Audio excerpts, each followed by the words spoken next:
சிறகடிக்க ஆசை சீரியல்ல ரோகிணி விஜயாவுக்கு ஃபோன் பண்ணி உங்க குடும்பத்துக்கு ஒரே வாரிசு கொடுக்க போறது நான் தான். மீனாவுக்கும் குழந்தை பிறக்காது, இந்த ஸ்ருதியும் குழந்தை பெற்றுக்க போறதில்ல அப்படின்னு நக்கலா சிரிச்சுக்கிட்டு இருக்கிறாங்க. ஸோ இப்போ விஜயாவுக்கு விஷயம் தெரிஞ்சிடுச்சு. விஜயாவுக்கு விஷயம் தெரிஞ்சா வீடு ஃபுல்லாக எல்லாத்துக்கிட்டையும் சொல்லி வச்சிடுறாங்க. இப்போ முத்து வந்து பார்த்தீங்கன்னா ஹாஸ்பிட்டல்லேருந்து வராப்புல. அதுக்கு முன்னாடி ஹாஸ்பிட்டலில் ஆப்ரேஷன் நம்ம மீனாவுக்கு சக்ஸஸாக நடந்து முடிஞ்சிடுச்சு. இதுக்கப்புறம் மீனாவுக்கு எந்த ப்ராப்ளமும் இல்லை, உங்களுக்கு குழந்தை பிறக்கும் அப்படின்னு டாக்டரும் சொல்லிடுறாங்க. நம்ம முத்து ரொம்ப சந்தோஷமா வீட்டுக்குள்ள வந்தா எல்லாருமே அப்படியே முத்துவுக்காக தான் காத்துக்கிட்டு இருக்கிறாங்க.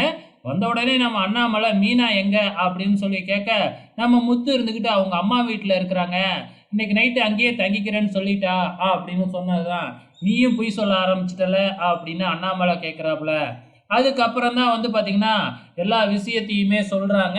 அதுவும் மனோஜ் நக்கலா, என்னடா உன் மாமியார் வீட்டை ஆஸ்பத்திரிக்கு மாற்றிட்டாங்களா அப்படின்னு நக்கலா சொல்ல, நீ கூட இவ்வளோ பெரிய விஷயத்தை என்கிட்ட மறைச்சிட்டல அப்படின்னு அண்ணாமலை கேட்ட உடனே, அப்படின்னா இவங்களுக்கு எல்லா உண்மையும் தெரிஞ்சிருச்சாட்டுக்கு அப்படின்னு முத்து புரிஞ்சுக்கிறாப்புல. நீங்களாம் கஷ்டப்படுவீங்கன்னு தான் நான் சொல்லலை அப்படின்னு முத்து எல்லா விஷயத்தையுமே, நடந்த விஷயம் எல்லாத்தையுமே சொல்கிறாப்புல. இப்போ நம்ம விஜயாவுக்கு ஒரே குறிக்கோள், இப்போ ஆப்ரேஷன் என்ன ஆச்சு, சக்ஸஸா அப்படின்னு சொல்லி தான் கேட்குறாங்க. சக்ஸஸ். இதுக்கப்புறம் மீனாவுக்கு குழந்தை பெற்றுக்கிறதுல எந்த ப்ராப்ளமும் இல்லை, குழந்தை பிறக்கும் அப்படின்னு சொன்னதுக்கு தான் நம்ம விஜயாவுக்கு பயங்கர சந்தோஷம். ஏன்னா ரோகிணியோட குழந்தை மட்டும்தான் இங்கே இருக்கக்கூடாது அப்படின்னு விஜயா நினச்சிக்கிட்டு இருக்காங்க இல்லையா. உடனே விஜயா இருந்துக்கிட்டு, எனக்கு என்ன செய்வீங்களோ ஏது செய்வீங்களோ எனக்கு தெரியாது, 2 பேரும் சேர்ந்து உடனே குழந்தை பெற்று கொடுக்குறீங்க அப்படிங்கிற மாதிரி விஜயா சொல்லிக்கிட்டு இருக்கு. ஸோ என்ன நடக்க போகுதுன்னு தெரியல. இந்த பக்கம் நம்ம அண்ணாமலைக்கு ஒரு ஃபோன் கால் வருது. அதில் வந்து அண்ணாமலையோட அம்மா, அதாவது முத்துவோட பாட்டி ஊரில் மயங்கி விழுந்துட்டாங்களாட்டுக்கு, ஹாஸ்பிட்டலில் அட்மிட் பண்ணியிருக்காங்களாட்டுக்கு. அதுக்கு அர்ஜென்ட்டாக நம்ம அண்ணாமலை கிளம்புறாப்புல, கூடவே நம்ம முத்துவும் கிளம்புறாப்புல. மீனாவை அவங்க தங்கச்சிக்கு ஃபோன் பண்ணி பார்த்துக்க சொல்லிட்டு, அது மட்டும் இல்லாமல் நம்ம ஸ்ருதியும் ரவியும் போய் கவனிச்சுக்க சொல்லிட்டு தான் நம்ம முத்து கிளம்புறாப்புல. இந்த பக்கம் நம்ம மனோஜ் வந்து பார்த்தீங்கன்னா கனகாவோட வீட்டுக்கு போகிறாங்க.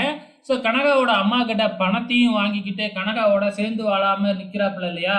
இதனால அவங்க அம்மாவுக்கு கோபம் வந்துடுது. உங்களுக்கு கல்யாணம் ஆயிடுச்சு, இதுக்கப்புறம் நீங்கள் தான் என் மகளை பார்த்துக்கணும், ஹாஸ்பிட்டல் அழைச்சிக்கிட்டு போகிறது இந்த மாதிரி எல்லாத்தையும் நீங்கள் தான் பார்த்துக்கணும் அப்படின்னு சொல்லி மிரட்டிக்கிட்டு இருக்கிறாங்க.